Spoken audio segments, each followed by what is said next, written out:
नमस्कार दोस्तों। बात है 29 जून 2021 की सुबह 9 बजे। किसी ने सूचना दी कि चिरागदान तालाब में एक लाश तैर रही है। यह लाश तालाब के पास खेलते हुए बच्चों ने देखी थी। सूचना मिलने के बाद चौकी इंचार्ज सुभाष नावड़े ने सूचना टीआई B.L मंडलोई को दे दी और वह टीम के साथ उस तालाब के पास पहुंच गए जहां लाश पड़ी होने की खबर मिली थी। दोस्तों, वीडियो में आगे बढ़ने से पहले आपने हमारे चैनल को सब्सक्राइब नहीं करा, चैनल को सब्सक्राइब करके बेल आइकन ऑन कर ले ताकि हर आने वाली वीडियो की नोटिफिकेशन आप तक पहुंचती रहे सबसे पहले। चलिए वीडियो करते हैं स्टार्ट। पुलिस ने सबसे पहले लाश को पानी से बाहर निकलवाया। वह लाश चादर के साथ चटाई में लिपटी थी। थोड़ी देर में खंडवा थाने के टीआई B.L मंडलोई वहां पहुंच गए। वह अर्धनग्न लाश किसी युवक की थी। पुलिस उस लाश की जांच करने में जुट गई। उसके सिर, गले और हाथ पर धारदार हथियार के निशान थे। तब तक आसपास भीड़ भी लग चुकी थी। संयोग से भीड़ में से एक व्यक्ति ने लाश की पहचान संजय बामने उर्फ संजू के रूप में की। कुछ समय में वहां रोती हुई पहुंची महिला ने पुलिस को बताया कि लाश उसके पति की है और उसका नाम शबाना है। बरामद लाश को देखकर इतना तो साफ हो गया था कि उसकी हत्या कर तालाब में फेंकी गई थी। उसका घर नजदीक के माता चौक पर मल्टी में बताया गया। इसकी सूचना मिलते ही मृतक का भाई और परिवार के अन्य सदस्य भी वहां पहुंच गए। उन्होंने ही बताया कि शबाना संजय की ब्याहता पत्नी नहीं है, बल्कि वह उसके साथ पिछले 2 सालों से लिव इन में रह रही थी। उन्होंने हत्या का सीधा आरोप शबाना पर ही मढ़ दिया। घर वालों से शुरुआती पूछताछ के बाद पुलिस ने लाश पोस्टमार्टम के लिए भेज दी। एएसपी खंडवा ललित गठरे ने इस केस का खुलासा करने के लिए एक पुलिस टीम का गठन किया। टीम में TI B.L Mandloi, SI Rajendra Solanki, चौकी incharge Ramnagar, Subhash Nawade, Parinita Belekar, ASI Ramesh More, Hifazat Ali, head constable Lalit Kaithwas, Pankaj Solanki, constable Brajpal Chandel, Akash Jadon, Lakshmi Chauhan, Nikita Tiwari आदि को शामिल किया। आगे की जांच के लिए पुलिस मल्टी पहुंची, जहां मृतक संजय शबाना के साथ रहता था। टीआई मंडलोई ने उसके घर का बारीकी से मुआयना किया। वहां उन्हें खून के कुछ धब्बे मिले। उनमें कुछ धब्बे मिटाने के भी निशान थे। वहीं शबाना की 13 वर्षीय बेटी मिली। वह काफी घबराई हुई थी। कुछ पड़ोसी भी मौजूद थे। पूछताछ में उन्होंने बताया कि शबाना और संजय के बीच अक्सर झगड़ा होता रहता था। संजय खूब शराब पीता था। शराब के नशे में शबाना के साथ वह मारपीट किया करता था। इसके अलावा घर में शबाना के बहनोई हाकिम का भी आना जाना था। यह बात संजय को पसंद नहीं थी। हाकिम के जाने के बाद संजय शबाना पर बेहद नाराज होता था। इस जानकारी के आधार पर ही सीएसपी ललित गठरे ने शबाना और उसके बहनोई हाकिम को पूछताछ के लिए थाने बुलाया। पूछताछ के दौरान दोनों ने घुमा फिरा कर जवाब दिए। उनकी बातों से पुलिस ने अंदाजा लगा लिया कि यह दोनों बहुत कुछ छिपा रहे हैं और हत्या की जानकारी देने से बचना चाहते हैं। पुलिस ने जब उनके साथ थोड़ी सख्ती की और संजय के घर से बरामद सामान दिखाए तो वे दोनों टूट गए। फिर उन्होंने राज की सारी बातें बता दी। उसमें जीजा साली के बीच प्रेम कहानी का खुलासा हुआ। साथ ही उनकी निशानदेही पर हत्या में इस्तेमाल किए गए ब्लेड, खून लगा सिलबट्टा और खून सने कपड़े बरामद कर लिए। शबाना और हाकिम की प्रेम कहानी के साथ शबाना और संजय के लिव इन रिलेशन की जो कहानी सामने आई वह इस प्रकार है। कहानी की शुरुआत शबाना, उसकी 32 वर्षीय बड़ी बहन जायरा और 46 वर्षीय हाकिम से होती है।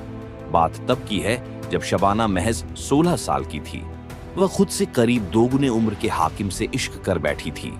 उनकी मोहब्बत पर उम्र के अंतर का कोई असर नहीं था। दोनों एक दूसरे से बेइंतहा मोहब्बत करते थे। शबाना हाकिम को अपना सब कुछ सौंप चुकी थी। वे निकाह भी करना चाहते थे, लेकिन जब इसकी जानकारी उसके परिवार को हुई तब उन्होंने उम्र के अंतर को देखते हुए उसकी बड़ी बहन जायरा का विवाह हाकिम से कर दिया। उसके बाद हाकिम शबाना का प्रेमी से जीजा बन गया। हाकिम खूबसूरत जायरा को पाकर बेहद खुश हुआ, लेकिन उसके लिए शबाना को दिल से निकलना मुश्किल हो रहा था। जायरा जीजा साली के प्रेम संबंध को जानती थी। फिर भी उसने हाकिम के साथ निकाह इसीलिए कर लिया था कि उसकी छोटी बहन शबाना ने उससे वादा किया था कि वह उसकी खुशी के लिए अपने इश्क को दफन कर देगी, वह उनकी जिंदगी से दूर चली जाएगी। दूसरी तरफ जायरा ने हाकिम पर ऐसी लगाम लगाई कि वह चाह कर भी शबाना से नहीं मिल पाता था। जल्द ही शबाना का भी एक युवक के साथ निकाह हो गया। उसके बाद शबाना अपने वादे के मुताबिक जायरा और हाकिम की जिंदगी से दूर चली गई। उसकी अपनी अलग गृहस्थी और दुनिया बस गई थी। 10 सालों के दौरान शबाना 3 बच्चों की मां भी बन गई। हालांकि शबाना अपने शौहर के व्यवहार से दुखी रहती थी, कारण शौहर को उसके निकाह से पहले के प्रेम संबंध की आधी अधूरी जानकारी हो चुकी थी। वह बार बार उसको अतीत के प्रेम को लेकर ताने देता था। जब भी किसी घरेलू मसले पर विवाद होता, तब बहस के दौरान कई बार उसने गुस्से में कह दिया था कि वह अपने प्रेमी हाकिम के पास ही चली जाए। पति की यह बात शबाना को न केवल चुभ जाती थी, बल्कि इससे उसकी पुरानी मोहब्बत की यादें भी ताजा हो जाती थीं। वह एकदम से तिलमिला जाती थी। बार बार की इस चिकचिक से उसने एक दिन शौहर से अलग रहने का निर्णय ले लिया और अपनी 10 साल की बेटी के साथ अलग रहने लगी। 2 बच्चे उसने शौहर के पास ही छोड़ दिए। किशोरावस्था से ही इश्क का स्वाद ले चुकी शबाना के लिए किसी नए प्रेमी की तलाश करना मुश्किल नहीं था। जल्द ही उसे संजय बामने नाम का युवक मिल ही गया।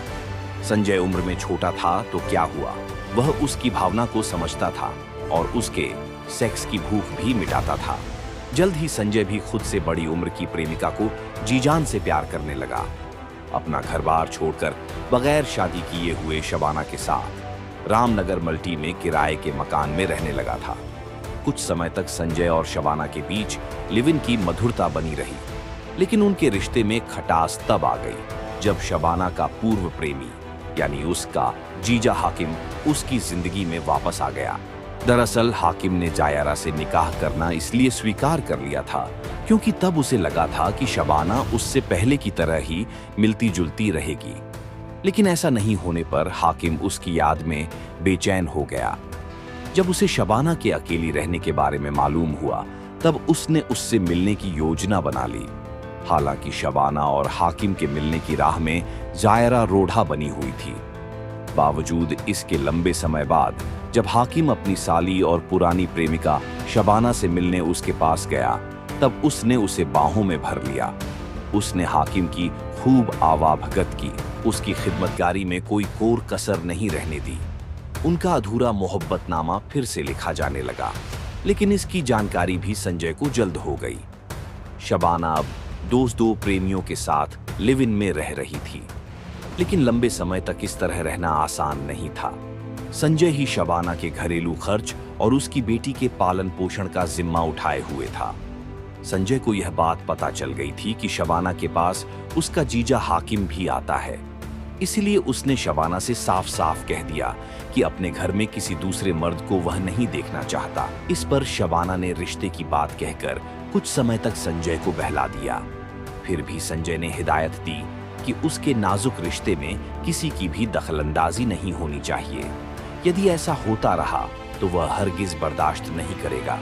संजय की सख्ती और फरमानों को लेकर शबाना उससे नाराज रहने लगी। संजय की एक बुरी आदत शराब पीने की भी थी। शबाना उसे हमेशा कहती थी कि वह घर में शराब न पिए। उसकी बड़ी हो रही बेटी भी साथ में रहती है, उस पर बुरा असर पड़ेगा। जब से संजय और शबाना के बीच हाकिम को लेकर मतभेद उभरे थे, तब से संजय के शराब पीने की आदत बढ़ गई थी। बाहर तो पीता ही था, रात में भी घर आकर भी बोतल खोल लेता था। एक दिन तो संजय ने हद ही कर दी। शराब पीकर आया और आते ही शबाना का गुस्सा उसकी बेटी पर निकालने लगा। उसे बुरी तरह से डांटने फटकारने लगा, उसके पकाए खाने में कमियां निकालने लगा।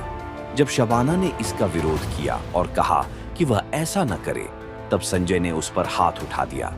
उस रोज संजय ने मां बेटी दोनों की शराब के नशे में पिटाई कर दी। इस मारपीट में शबाना की बेटी के सिर में चोट भी आ गई और शबान भी जख्मी हो गई। गनीमत यह रही कि घर में डिटॉल रखी थी, जिससे अपने और बेटी की चोटों के खून को बंद करने में सफल रही। सुबह होने पर संजय ने उनसे रात की मारपिटाई को लेकर माफी मांग ली और अच्छी तरह से मरहम पट्टी के लिए पैसे देकर चला गया। साथ में हिदायत भी दी कि इस बारे में किसी को भी न बताए।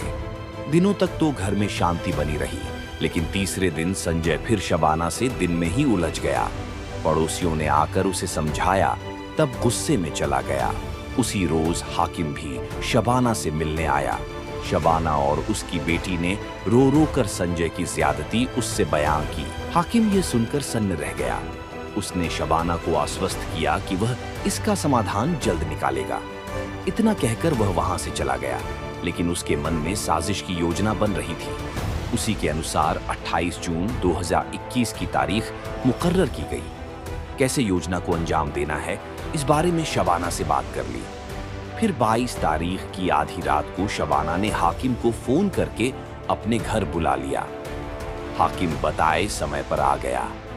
फिर उसने गहरी नींद में सो रहे संजय के सिर पर मसाला पीसने वाला सिलबट्टा दे मारा। सिलबट्टे के हमले से संजय बेहोश हो गया। फिर हाकिम और शबाना ने मिलकर उसके गले को सर्जिकल ब्लेड से काट डाला। वह ब्लेड हाकिम अपने साथ लेकर आया था। संजय की हत्या के बाद सुबह के 4 बजे हाकिम ने संजय की लाश पहले अच्छी तरह चादर में लपेटी, फिर चटाई में बांधकर पास के चीराखदान तालाब में फेंक आया। घर पर शबाना ने घर में बिखरे खून के धब्बे साफ किए।